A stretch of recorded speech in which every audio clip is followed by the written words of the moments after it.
Selamat datang kembali di pembahasan mendalam kita.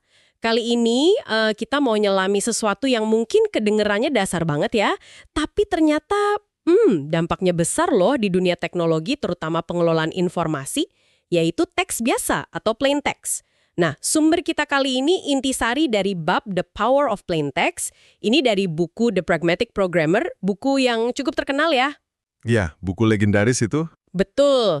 Misi kita hari ini nih, kita mau coba pahami bareng-bareng, pakai bahasa yang santai aja, gampang dicerna gitu. Kenapa sih format yang kelihatannya simple banget ini, kok fundamental banget, penting banget, dan apa relevansinya buat Anda semua gitu. Bahkan mungkin buat yang nggak ngoding tiap hari. Oke, jadi mari kita mulai aja ya. Sebenarnya nih, apa sih yang dimaksud teks biasa ini? Kan bukan sekedar ketikan tanpa format gitu aja kan ya? Iya, betul. Jadi, teks biasa itu ya lebih dari sekedar teks polosan, tanpa bold, italic gitu ya. Ini tuh rangkaian karakter. Bisa dibaca langsung sama manusia dan sama komputer juga.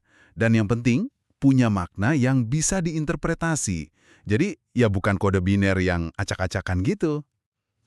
Oke. Bahkan format yang terstruktur kayak HTML, JSON, YAML itu ya dasarnya teks biasa juga. Oh gitu ya. Jadi intinya bisa dibaca manusia dan mesin, terus punya makna. Lalu, kenapa buku sepenting The Pragmatic Programmer sampai perlu satu bab khusus gitu buat ngebahas ini? Apa argumen utamanya? Nah, inti argumennya itu ada di tip ke-25. Simpan pengetahuan dalam teks biasa.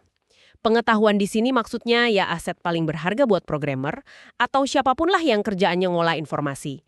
Format teks biasa ini memungkinkan kita ngolah pengetahuan itu pakai, hampir semua alat bantu yang ada. Mau manual, mau otomatis, bisa. Beda banget ya sama format biner yang seringnya ngunci data kita ke aplikasi tertentu aja. Iya, bener juga. Harus pakai software itu lagi ya? Betul. Teks biasa itu seringnya self-describing. Artinya, ya data dan strukturnya bisa kita pahami cuma dengan baca teksnya aja, nggak perlu dokumentasi eksternal yang ribet. Menarik.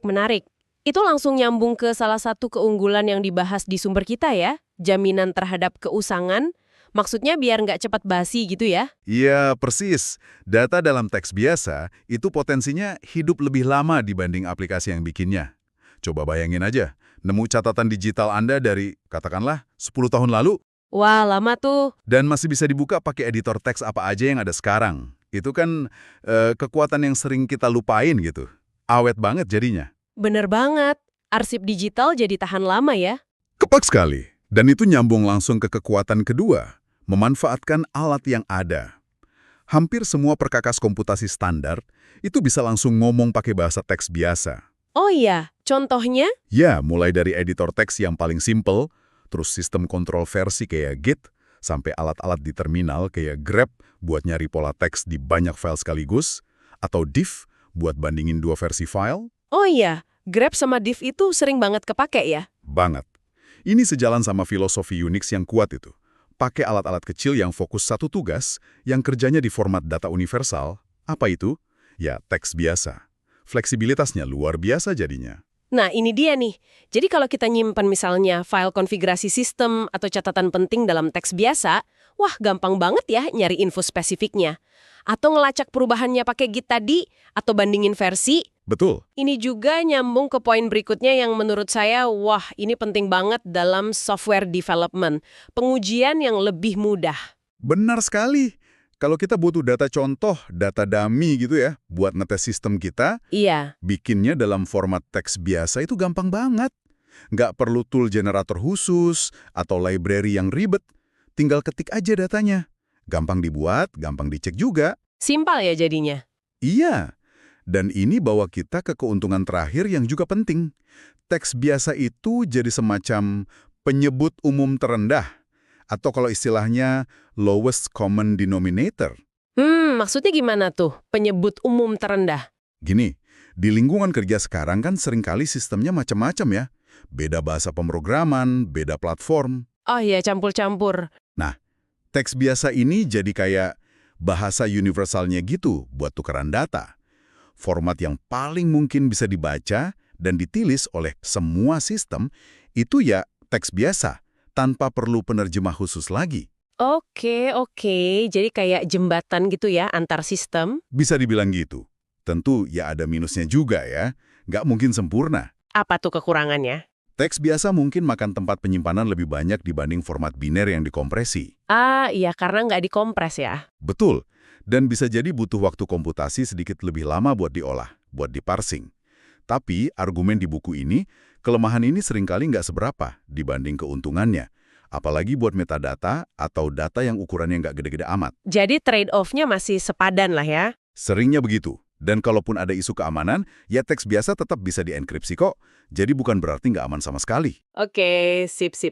Jadi kalau kita rangkum nih ya, intinya meskipun kelihatannya sederhana banget, teks biasa ini nawarin kombinasi yang kuat. Ada daya tahan terhadap waktu, fleksibilitas pakai berbagai alat, kemudahan buat ngetes, sama interoperabilitas antar sistem. Betul.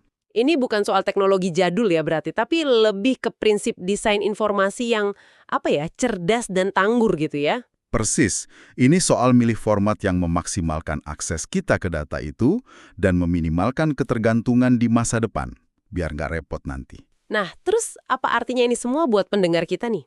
Jelas ya, kalau buat pemrograman ini penting banget. Tapi gimana di luar itu? Kayaknya prinsip ini bisa diterapin lebih luas deh. Oh, sangat bisa. Coba deh pikirin, cara Anda misalnya nyatet hasil rapat, atau ngelola daftar kerjaan, bikin draft tulisan, atau bahkan nyimpen arsip-arsip pribadi yang penting. Iya juga ya. Coba tanya, format yang Anda pakai sekarang itu bakal gampang diakses nggak ya? 5, 10, atau mungkin 20 tahun lagi? Tanpa perlu software khusus yang mungkin udah nggak ada nanti. Wah, bener juga. Mikir jangka panjang ya. Iya, prinsip simpan sebagai teks biasa ini bisa jadi strategi jitu loh buat mastiin informasi Anda itu awet dan gampang dicari lagi kapan aja. Sebuah pemikiran yang menarik nih, buat dibawa pulang sama pendengar kita. Mungkin bisa direnungkan ya, ada nggak sih area di kerjaan atau kehidupan pribadi Anda di mana pendekatan simpan sebagai teks biasa ini bisa bikin sesuatu jadi lebih simpel? Atau bikin info Anda lebih tahan banting gitu sama perubahan teknologi di masa depan? Pertanyaan bagus itu buat direnungkan.